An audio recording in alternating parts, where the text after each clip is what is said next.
I left because my family, they don't want to have me around because they're like embarrassed. It was like I was always alone. Like I'd be in like a room full of a lot of people and a lot of stuff going on, and I would feel like I was the only one there. I grew up in Asiago. I started hanging out with kids who were, at that time, they weren't doing drugs. It's the way it starts, and it just escalates to the point where you're just completely off, and it's like, how'd that happen?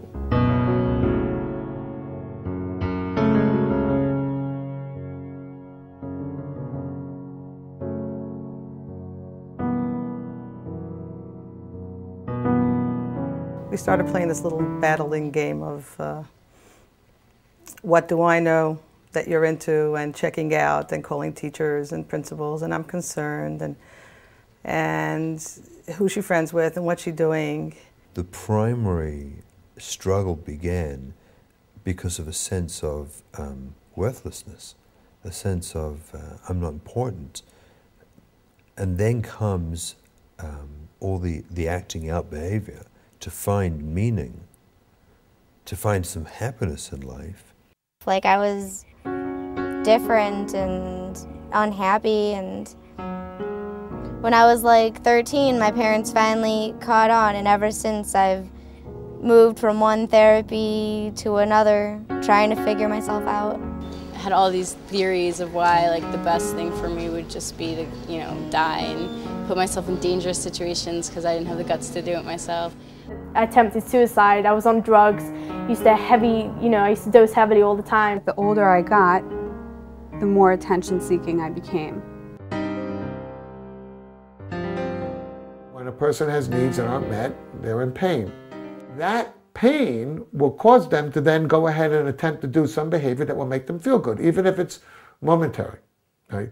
The feel good that comes from the drinking or the drugs or the sexual improprieties or the binging on food or things of that sort. I have a very, very distinct memory of when I was in about second grade, which would be about 7 years old, and asking my teacher after class who made God, and her turning to me and yelling at me, literally, don't ever, ever ask those kinds of questions again. And I remember feeling very embarrassed and very ashamed, and I never did ask those questions again. The school just didn't understand, like they didn't know how to help me, and they were like, they didn't want to deal with it, with anything, with like religion, with other stuff. So they were just like, whatever, they just said that I should go.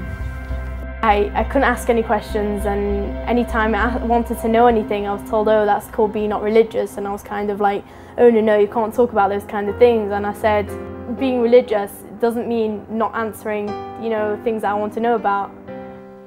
After spending 4 or 5 years going from school to school, being rejected, being hurt, being told things about myself that I did not want to hear, being cast aside, made to feel like a reject and a loner. If the message I'm given by my teachers is that anyone who does these things I'm doing, well, God doesn't like you. If that's the message I'm picking up, well, then I don't like God either. What would be considered a nice time, which is the Shabbos time, for them is probably a lot of restrictions, a lot of you can'ts. You can't do this, you can't do this. You have to do this, you have to do that. And I think that, their perception of it was restrictive, limiting, almost punishing, not loving, and certainly not fun. I thought there was something wrong with me for wanting to ask different questions about life and God and Judaism. Once she's ejected from the system, and once the system said, we don't really want you, you're not good enough for us, we don't want you here, she has to find happiness somewhere. And so she's going to go and find it on the streets. I was completely dead inside when I went to Tikva. And I had no future to look forward to, and I had no past that was not painful to remember.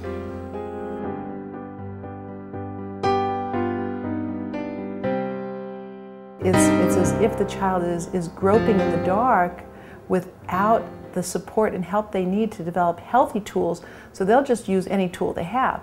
And although a hammer is a great tool, If it's the only tool you've got in your toolbox, you're in trouble. So when the system, whether it's the parents or whether it's the school, someone finds her doing these things, we get even more crazy angry with her, and more disappointed in her, more upset with her, which makes her feel even more hurt and lost and lonely. And then she needs more pleasure activities to feel good again. And then we catch her again. And then she does more activities because she feels hurt. And then we catch her again, and so she slides off.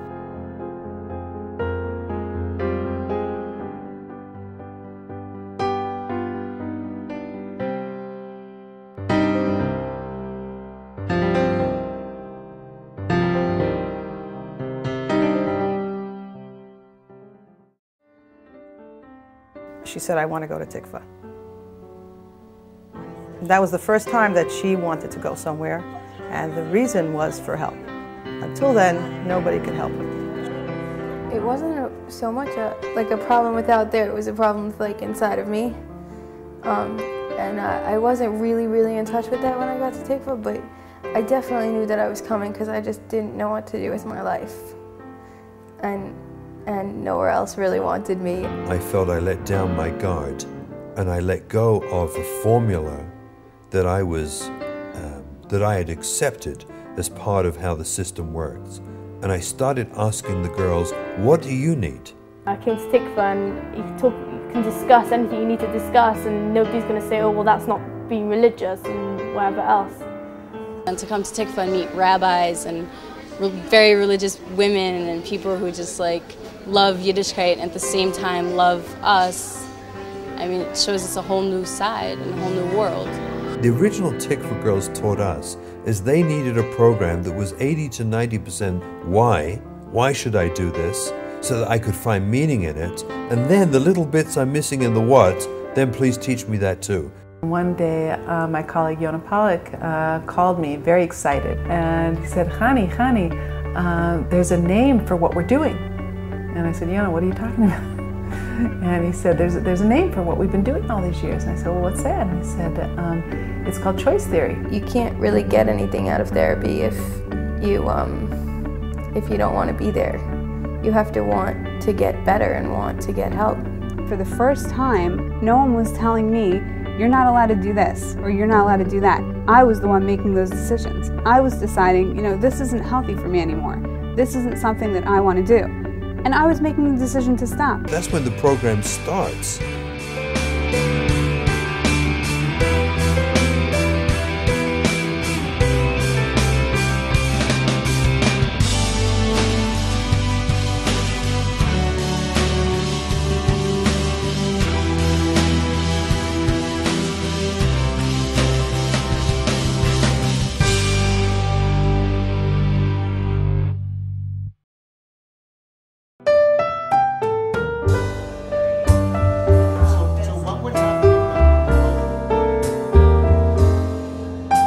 Many of you have heard if it looks like a dog, smells like a dog, barks like a dog, has fleas like a dog, it's probably a dog. It's true.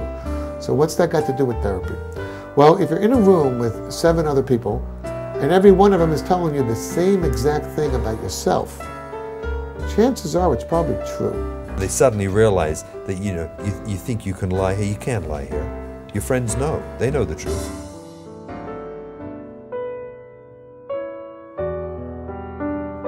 You really can just shed the entire costume, and you can just stop faking out what you want to be, what your mother wants you to be, what your society wants you to be. You can just forget about everything, and you could just come in there and just be who you are. A lot of times these girls are just rolling out of bed.